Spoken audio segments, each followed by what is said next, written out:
Good morning. We are here. Give us a moment. It is May the 20th, we believe. Sunday. The day of the new moon in Gemini. Also there is the solar eclipse, the moon going between the earth and the sun, playing with the energies, cutting off certain pathways for a time.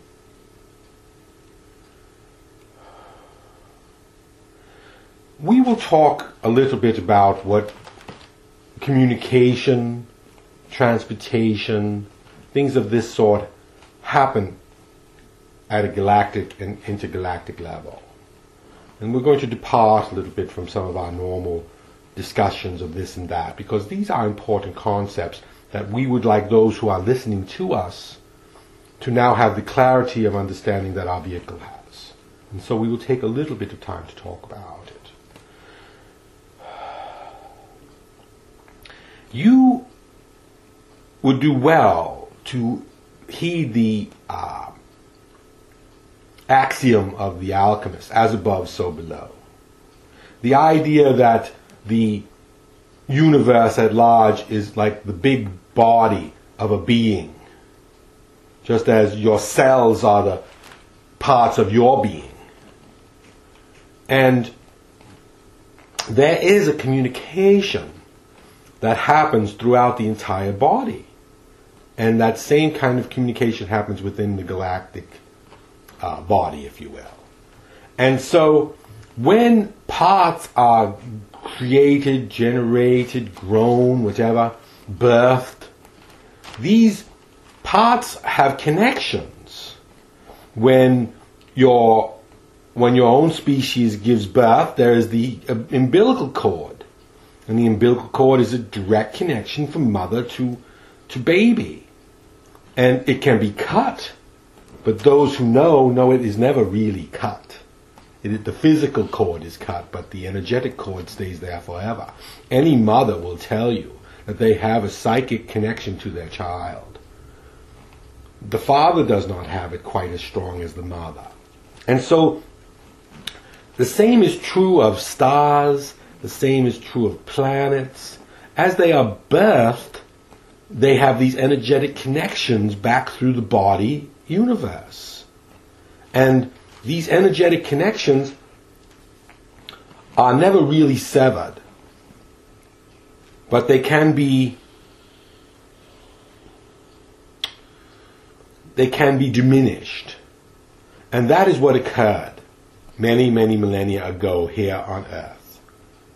There was a time long ago when the Earth was connected to the rest of the universe, and we will use the term universe, not so much galaxy, but it is also at the galactic level, but it is a universe. And it was connected through energetic pathways that have the concept of male and female, if you will. These two pathways go parallel and are in balance, but not necessarily of the same size. And what we mean by that is, to be balanced does not mean to have perfect weight on both sides.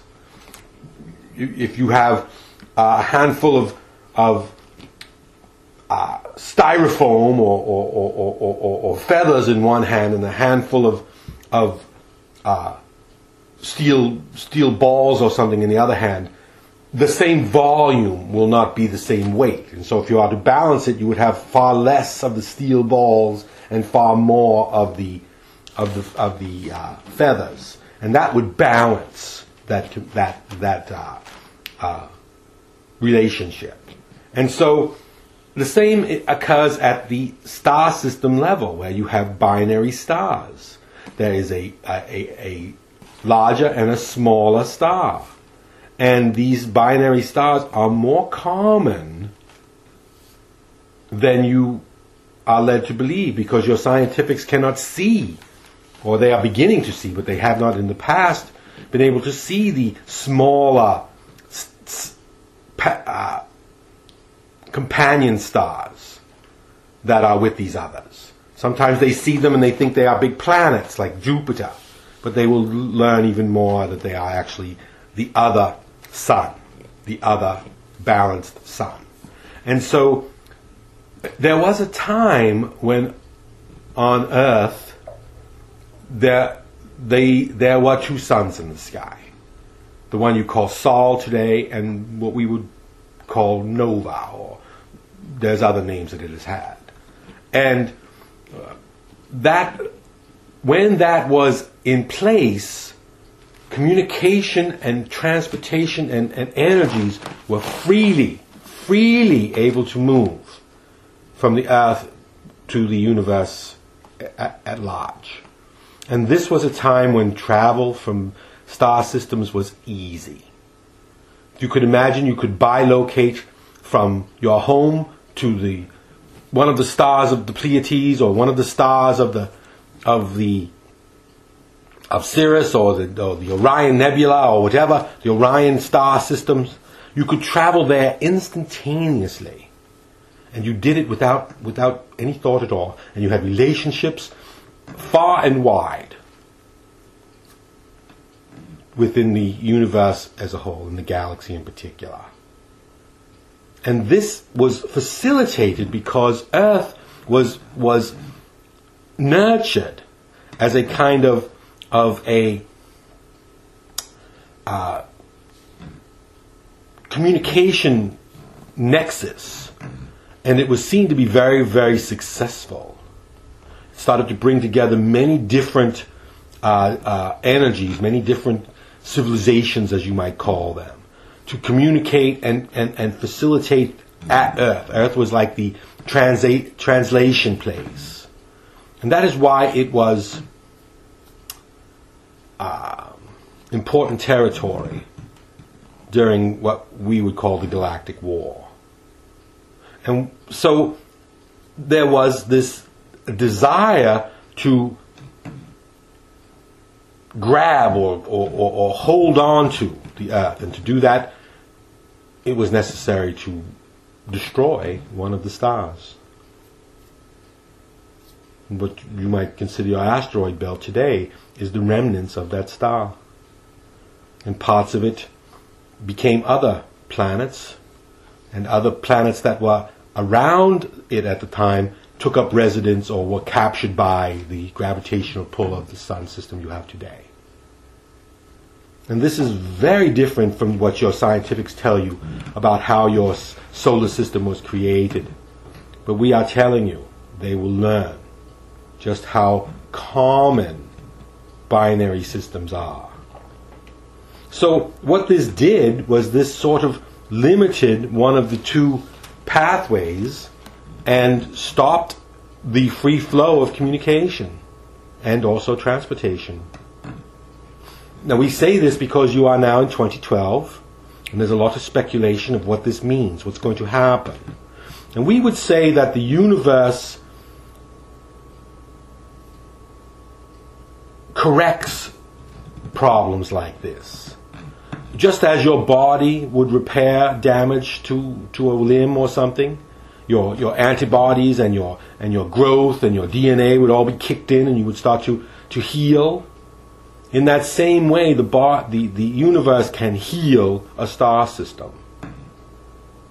And so it is going to begin to work in that capacity. It's going to begin to heal the damage that was done to this solar system.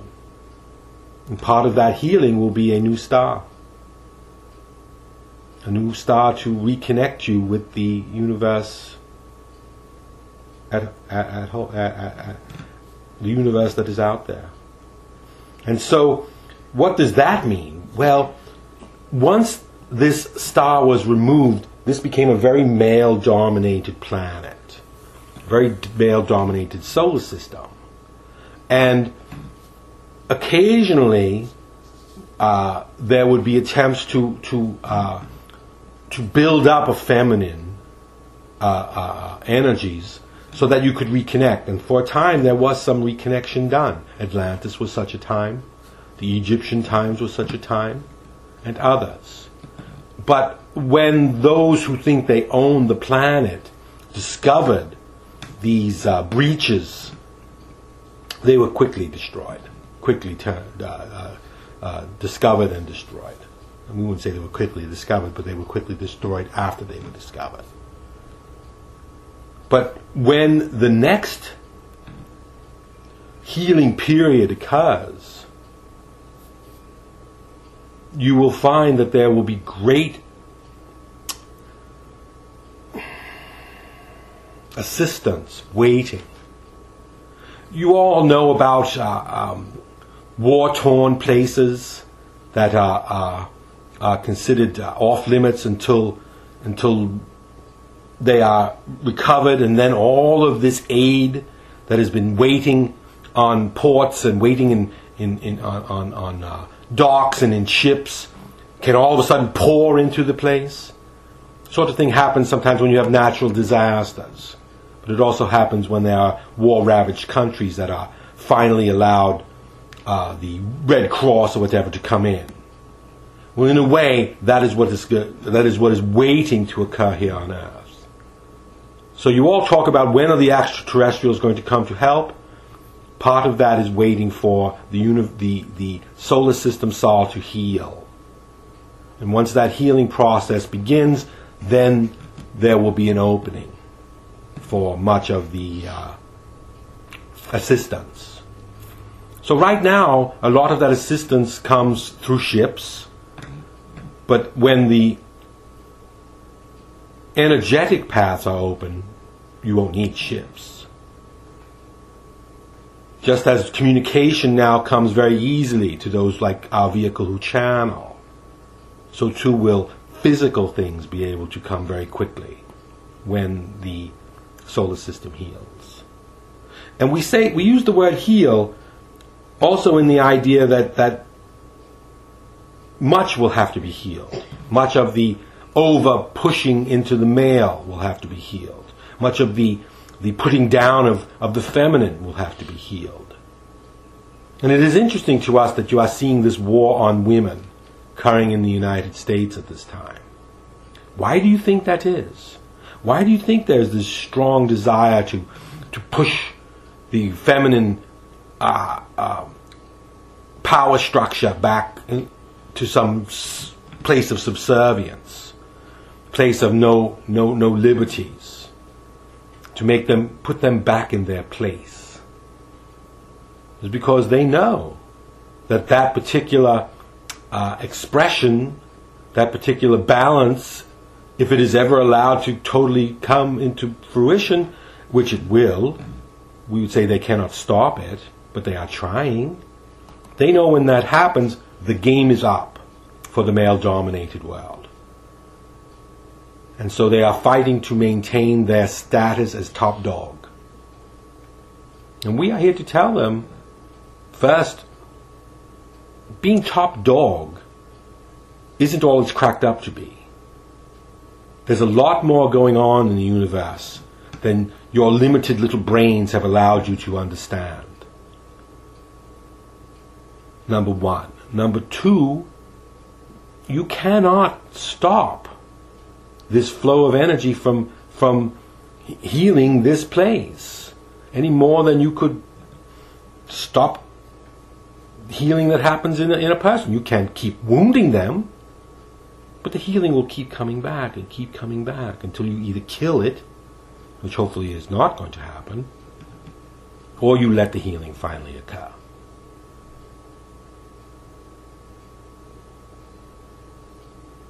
And so, those of you who are wondering what's going on, watch the between the lines in your news. When you see certain groupings being attacked, whether or not they are the Palestinians or whether or not they are the women in America or whatever, ask yourself, is it balanced? Or is someone trying to keep an imbalance? Wherever you see someone trying to keep an imbalance, we would suggest that is where the biggest changes are going to come. When you see someone who is looking at creating a balance, that will be the successful ones. If you're banking your portfolio, bank on the ones that are looking to balance things out, not on the ones that are looking to keep imbalanced advantages, like the derivatives. Those who keep fighting to keep the derivatives, they want to keep an imbalance. They want to create this imbalance where they get the lion's share and you get nothing. Why is that? Any one of you who would take the time to think about it will feel pretty sick in your belly when you think about someone who would want that. And rightfully so. Because you are all beginning to reconnect. And that sense of balance and fairness is getting stronger and stronger and stronger. And so the Occupy people, yes, they are going to be put down. Yes, they are going to be pushed around, but it will just build. It will create even more and more and more of a thirst for that balance. You cannot kill it off because it is a natural behavior. It is a natural thing. And nature will win over the desires of man to control every time. Go try and stand up against a tornado. Go try and stand up against a hurricane or a tsunami. We will watch. Understand? So with that we will depart. It has been our pleasure.